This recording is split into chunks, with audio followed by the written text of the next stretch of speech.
Hi friends, Tony DeWitt here, Missouri appellate attorney and a guy who likes to make the law make sense on YouTube. Here's what we're discussing today.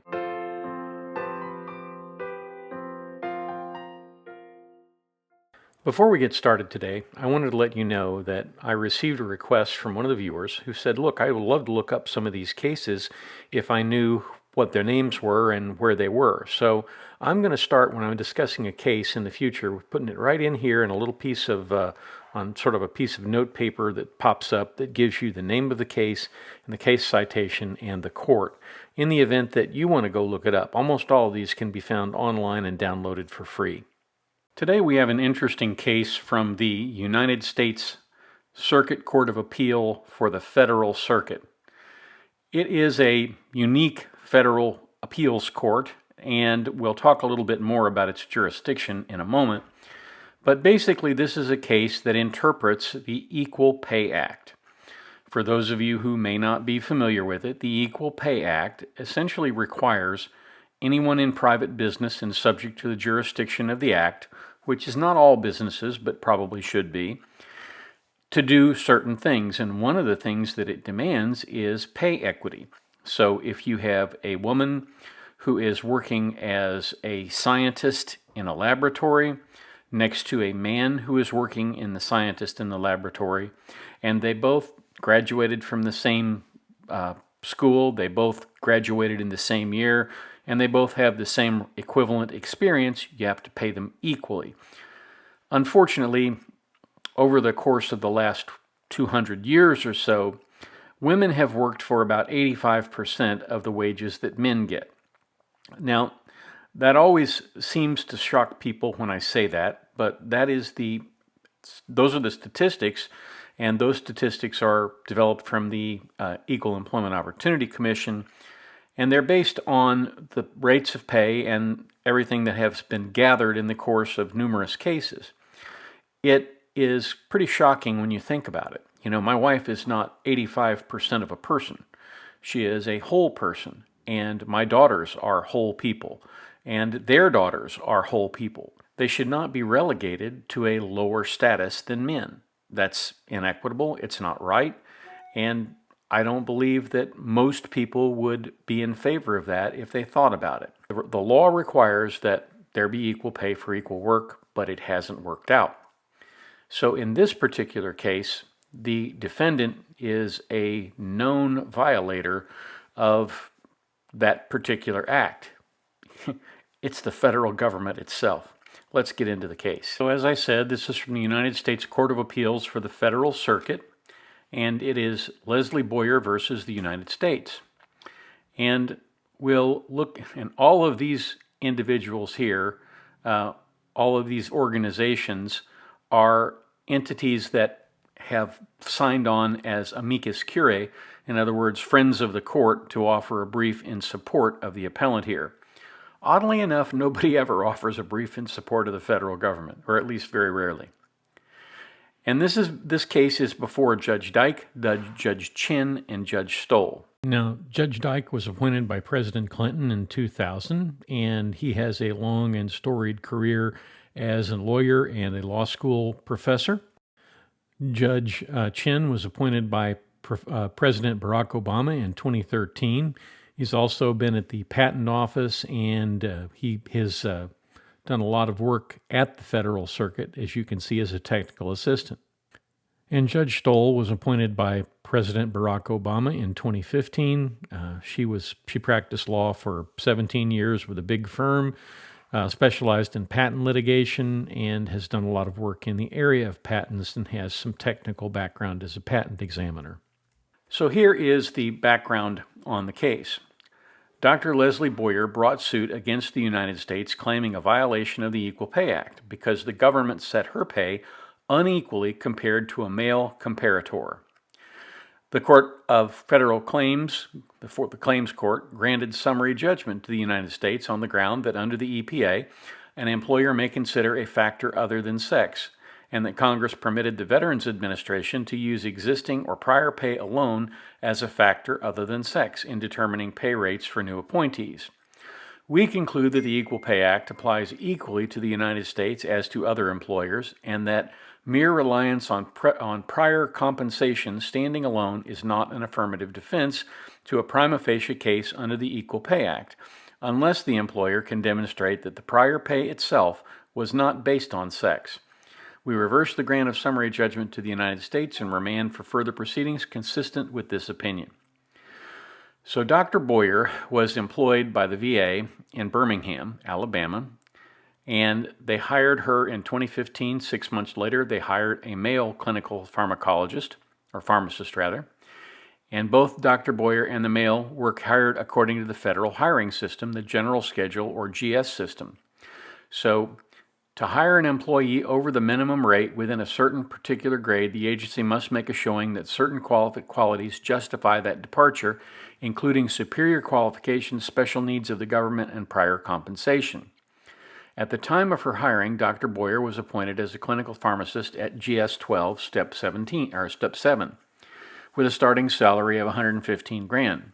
Although the minimum rate in this locality was for GS 12 clinical pharmacist was $96,000 at Step 1, Dr. Boyer was appointed at Step 7, at least in part due to her prior salary, which was $115,003. The male comparator was appointed at GS 12 Step 10 with a starting salary of $126,223, and his prior salary was $130,000. Now, there are alleged differences between the two. Dr. Boyer contends she's more qualified than the male, having had 7 more years of experience after graduation with her doctorate in pharmacy, and she also contends she had unique mental health experience as compared to the male comparator. The government argues that the male comparator was more qualified in other ways, having a master's degree in biological sciences in addition to his doctorate in pharmacy and different work experience. 3 years after her hiring, she discovered this pay discrepancy, so she filed an EEO complaint alleging wage discrimination. The EEO counselor created an investigative report in 2019, but did not issue any official conclusions or recommendations. 2 months later, Dr. Boyer filed suit in the Northern District of Alabama, alleging a violation of the Equal Pay Act. Now I know what you're thinking. Wait a minute, I thought this came up from the Federal Court of Claims. Hang on. We'll get there. So the court goes on to say the Equal Pay Act codifies the principle of equal pay for equal work regardless of sex. The EPA provides that no employer that is subject to the Act shall discriminate between employees of the opposite sex for equal work that requires equal skill, effort, and responsibility and which are performed under similar working conditions. And the EPA has 4 exceptions to this general principle, where the differential is made pursuant to a seniority system, a merit system, a system which measures earnings by quantity or quality of production, or a differential based or any other factor other than sex. Under the EPA, the plaintiff has the burden of establishing a prima facie case, essentially showing that the employer pays employees of the opposite sex who work substantially equal work unequally. Once established, the burden of proof shifts to the employer to prove that the differential is made pursuant to one of the 4 affirmative defenses. If the employer successfully establishes that the differential was made pursuant to one of the 4 defenses, the plaintiff may counter that the affirmative defense is merely pretextual. The government conceded that Dr. Boyer had established a prima facie case under the EPA because Dr. Boyer and the male comparator performed work of similar skill, effort, and responsibility under similar working conditions for unequal pay. But the government argued that the pay differential was justified by a factor other than sex, namely Dr. Boyer's prior salary. Dr. Boyer, in turn, continued that the VA violated the EPA by relying on prior salary alone to set her and the male comparator's disparate salaries. There is no contention that the government's reliance on prior salary was pretextual. The Northern District of Alabama initially granted summary judgment for Dr. Boyer, finding that the record establishes that prior salary alone was the reason for the salaries, and such a justification cannot solely carry the affirmative defense. Thereafter, the government filed a motion to dismiss, arguing that the district court lacked subject matter jurisdiction, and the plaintiff then filed a motion to transfer the case to the Court of Federal Claims. The magistrate court vacated his ruling on summary judgment and transferred the case. Now, here is why it wound up in front of the Federal Court of Claims. The court has national jurisdiction, and it was created in 1982 by the Federal Courts Improvements Act under Article 1 of the Constitution, which means that the federal judges are not full federal judges. They are appointed and approved in a different manner. But the Court of Federal Claims is authorized to hear primarily money claims founded upon the Constitution, federal statutes, executive regulations, or contracts express or implied in fact with the United States. Many cases generally involve complex factual and statutory construction issues in tax law. Another aspect of the court's jurisdiction involves governmental contracts. Takings jurisdiction has included many cases raising environmental and natural resources issues. Another large category of cases involves civilian and military pay claims, and the court hears intellectual property, Indian tribe, and various statutory claims against the United States by individuals, domestic and foreign corporations, states and localities, Indian tribes, nations, foreign nationals, and governments.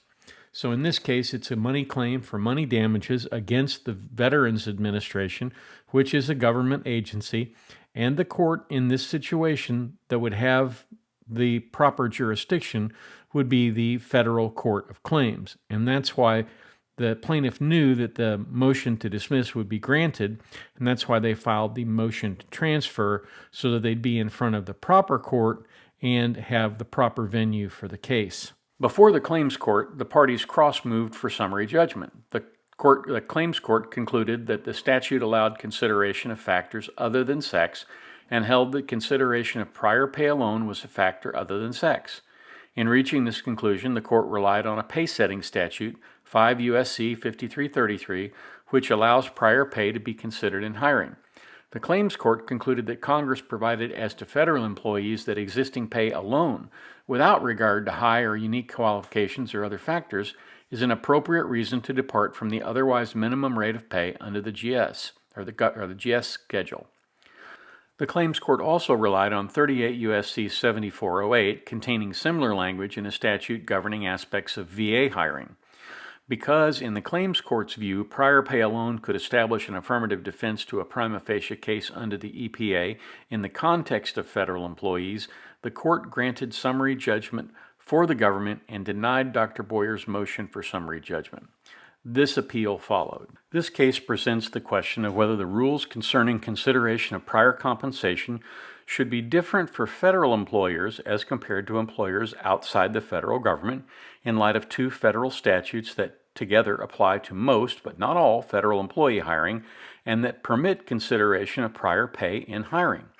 These statutes do not apply to Dr. Boyer because she was hired pursuant to 7401. A statute that provides specifically for the hiring of VA of certain health professionals, including pharmacists, through the VA handbook governing such hiring states that authorized officials may, after consideration of an individual's existing pay, hire unique qualifications or special needs of the VA, appoint VHA, GS patient care personnel at rates above the minimum rate. So the government argues that unless one rule is held to be applicable to all federal employees, the different statutes would in practice carve VA employees into distinct classes for the purpose of EPA claims. And then we said we agree the EPA should apply equally to all federal employees. The question here is whether it applies differently to federal employees than to employees outside the federal government. We first consider the standard applicable to employers other than the federal government and whether prior compensation in that context can justify a pay differential. So they start off with a review of the Act, and they say it's broadly remedial. That means that it has to be interpreted and construed and applied so as to fulfill the underlying purpose which Congress sought to achieve. And the APA provides for 4 exceptions, as we went over earlier. The Court of Appeals have adopted 3 main approaches to the use of prior compensation as a factor other than sex as a defense to the EPA. The 4th and 7th Circuits have held that the prior pay is a factor other than sex that, standing alone, it can justify differential treatment. They interpret the 4th catch-all exception to include virtually any factor so long as it is not sex. Because in the 7th Circuit's view, markets are impersonal and have no intent, setting wages based on what market will bear cannot be discriminatory, So the EPA is not violated even when prior compensation is only justified by the wage differential. So if you live in the Fourth or Seventh Circuit, or if your business operates in the Fourth or the Seventh Circuit, this is the rule under federal law as it applies to the Equal Pay Act. The remaining circuits that have considered the question have rejected this approach, holding that consideration of prior pay standing alone cannot be a factor other than sex. The Ninth Circuit has held that prior pay can never justify unequal pay. The court found that the presence of other in the phrase any other factor other than sex limits the word factor to considerations that are job-related.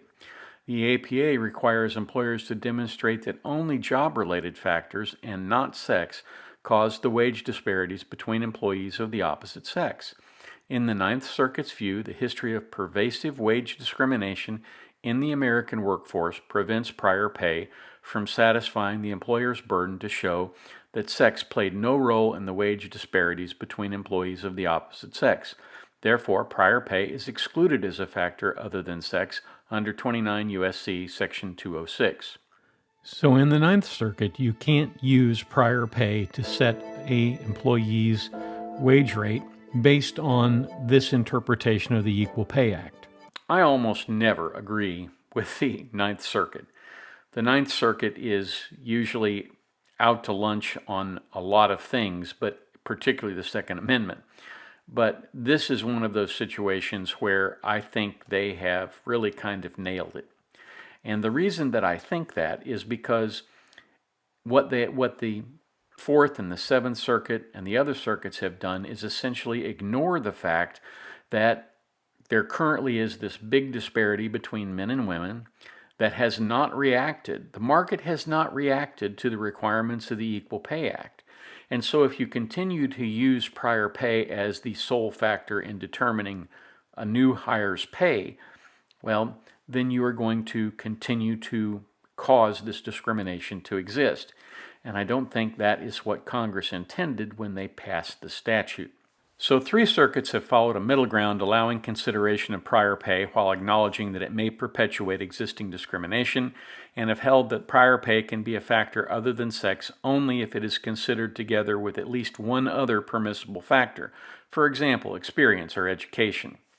So the middle ground approach, the one adopted by the 6th, 10th, and 11th circuits, essentially says you can use prior pay as long as it's not the sole factor. The bottom line here, under these circumstances, the employer can properly rely on educational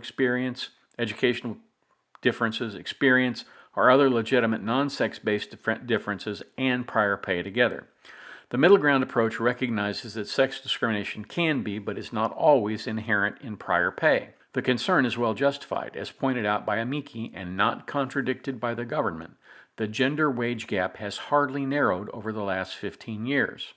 Women working full-time, year-round, were paid just 84 cents for every dollar paid to men in 2021. Now, that's not exactly what I would call a unbiased source. It's the National Women's Law Center who released this report on poverty, income, and health insurance in 2021. But still, obviously, they have some data upon which they are basing this claim.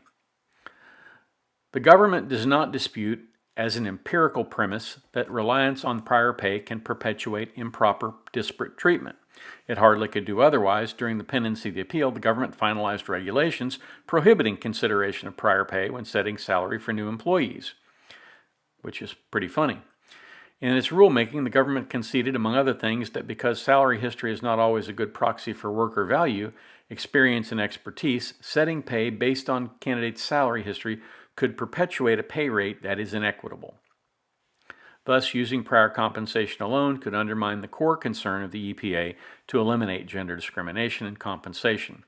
In light of these factual premises, relying on prior compensation alone as an affirmative defense to the Equal Pay Act risks thwarting the Act's most fundamental goal, equal pay for equal work. Cutting to the chase here, the Federal Circuit adopted that middle ground approach where it can be a factor, but it can't be the only factor, and it can't be used as a proxy for sex discrimination. And they also noted that you can't throw it up at the end after you've used some other factor that's based on sex as an ex post facto justification for some kind of pay discrimination on the basis of sex. So the plaintiff here wanted to get the court to enter summary judgment on its behalf. The court didn't do that. It sent it back to the Court of Claims to look at whether or not there were other factors that justified it besides sex, and we'll have to wait for a decision on that. But the precedential opinion that's released is pretty good. It adopts that view from the 6th, 10th, and 11th circuits, which I think probably should be the law across the United States. The bottom line here is that you should pay men and women equally, and that doesn't necessarily mean that you can't, have an incentive pay system, as long as the incentive pay system relies solely on performance and not on factors that can be a proxy for sex discrimination. So if you have such a system, you need to be sure that it is being applied in an equal manner. Well, that's what I have for you today. If you have any questions, you can leave them in the comments down below. And of course, you can email me at the address above. If you have a video request, put in the title video request or video suggestion, and that makes it much easier for me to sort out these emails from the large number of emails that I get. A lot of times I don't necessarily spend a great deal of time reading each email. I look for things that are important, and one of the things that would be important to me is if you had a suggestion. And of course, I always try to get to the comments, but I don't always get to all of them. If I miss your comment, please don't be offended. Just drop me an email and say, hey, I really wanted an answer to this, or I really wanted you to know my comment here. And up at the top, put YouTube comment, and it will make it easier for me to get back to you. If you have the opportunity today, please try to find something nice to do for someone else. And then tomorrow, come on back down here to the beach and catch me, and we will have a discussion about something else interesting.